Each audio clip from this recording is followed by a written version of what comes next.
আমার জামাই যখন আমাগো বাড়িতে যায় তখন আমার মায় চিন্তা করে ওই যে বড় মাছের মাথাটা ওইটা আমার জামাইরে দিউন লাগবো, ওই যে লাল মোরগটা হাঁটতেছে ওইটাও জব করে আমার জামাইরে দিউন লাগবো। কিন্তু আমি যখন আমার শ্বশুর বাড়িতে থাকি তখন আমার শাশুড়ি আম্মা চিন্তা করে আমার বৌমারে দিয়ে কোন কামটা আগে করান লাগবো।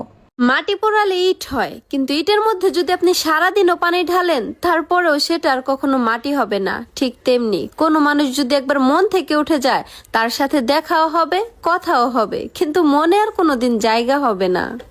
বোন রে, টাকাওয়ালা জামাই দিয়ে কি করবা? টাকার চার দেয়ালে বন্দি থাকবা? হ্যান্ডসাম স্বামী দিয়েই বা কি হবে? গলায় তো আর ঝুলিয়ে রাখতে পারবা না। তার চেয়ে বরং কেয়ারিং কাউকে চয়েস করো, যে তোমাকে ভালোবেসে যত্ন করে আগলে রাখবে।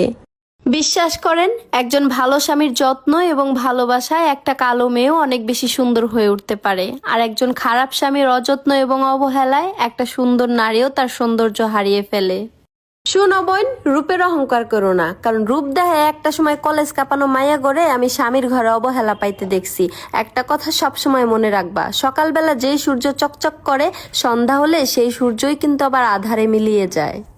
স্বামী নামের মানুষটা যতদিন পর্যন্ত তোমার মাথার ওপর ছায়া হয়ে আছে ততদিন পর্যন্ত গোটা পৃথিবীটাই তোমাকে সম্মান করবে। একবার স্বামীকে ডিভোর্স দিয়ে বাপের বাড়িতে গিয়ে দেখো, কারো চোখে তুমি আপদ, কারো চোখে বোঝা, আর সমাজের চোখে তুমি একজন অসৎ নারী। সকালবেলায় আমার জামাই কইতেছে, আহারে নতুন বছর আইছে, নতুন ক্যালেন্ডার, বউটা যদি আমার ক্যালেন্ডার হইতো তাইলে তারে প্রতি বছরই পাল্টানো যাইতো। আমিও তারে শুনাই দিলাম, জামাই যদি আদা হইতো পাটার মধ্যে নিয়া ইচ্ছা মতন ছেচন যাইতো। নারীকে সবজি দিলে তারা তরকারি বানিয়ে দিতে পারে, নারীকে ঘর দিলে তারা সংসার বানিয়ে দেখাতে পারে, নারীকে যদি ভালোবাসা দেওয়া হয় তাহলে তার পুরো জীবনটাই দিতে পারে। মোট কথা, নারীকে যা দিবেন তার দ্বিগুণ ফেরত পাবেন, হতে পারে সেটা ভালোবাসা কিংবা ঘৃণা। লুঙ্গিতে যদি আগুন লাগে তাইলে লুঙ্গি খুললেও বিপদ, না খুললেও বিপদ। ঠিক তেমনি সমাজে কিছু কিছু মানুষ আছে যাদের সাথে সম্পর্ক রাখলেও বিপদ, না রাখলেও বিপদ।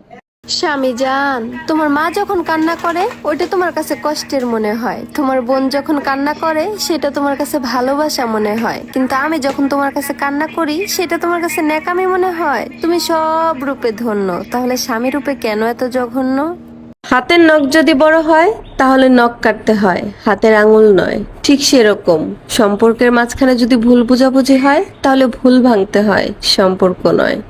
খুব অদ্ভুত একটা ব্যাপার হলো, যে বাড়িতে আমি 17-18 বছর ছিলাম সেই বাড়িতেই এখন আমি অতিথি হয়ে যাই। আবার যাওয়ার আগে শাশুড়ি নয়তো স্বামীর অনুমতি নিতে হয়। বাবার বাড়িতে গিয়েও ঘরের একটা কোণেই আমার ব্যাগটা রাখি, কারণ এখন যে আমি বাবার বাড়ির অতিথি। গরু ঘাস খেয়ে দুধ দেয় আর সাপ দুধ খেয়েও বিষ দেয়। পার্থক্যটা শুধু খাবারের নয়, পার্থক্যটা জাত, স্বভাব এবং আচরণের।